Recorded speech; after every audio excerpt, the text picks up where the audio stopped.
loss or by faith. And then a new beginning. Proof that God can redeem what life tried to ruin. Psalms 139 verse 16. It says, every day of my life was recorded in your book. Every moment was laid out before a single day has passed. Nothing surprises the author.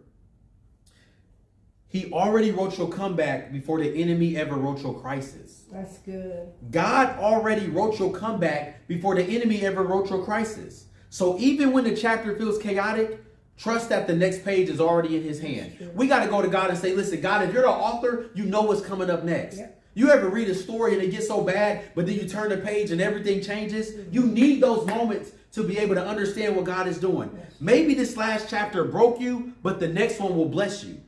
Maybe this last page drained you, but the next one will deliver you. When God turns the page, he changes the tone of the whole story. Yep. Think about your life as a story.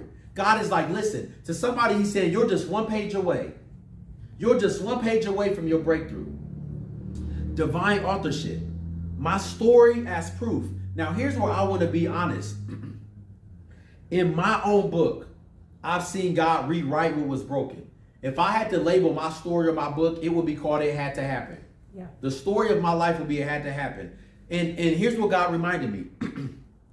My first sermon that I ever preached at 18 was called The Only Way Out is Through. Yeah. Why in the world was that my first sermon? Because God was preparing me to say, your life is getting ready to be your sermon. Your life is getting ready to be your testimony. I'm not going to give you a word. I'm going to make you the word. My first sermon was The Only Way Out is Through. So that tells you something right there. So in my life, there was a season that felt like the pages were falling apart. I endured divorce.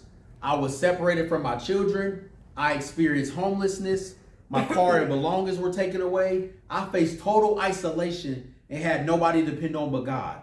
There was moments where I didn't know what the heck was happening, and I knew God. I'm like, what is going on? That chapter was painful. It was humbling. It was lonely, but it was necessary. It had to happen.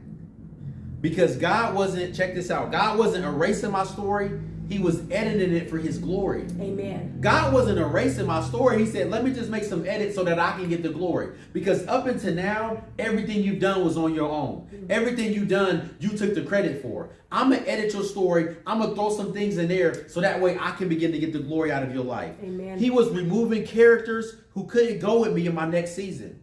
God said, listen, there's people riding with you that can't go into your next season. So I need to go ahead and take them out. He was teaching me lessons I couldn't learn in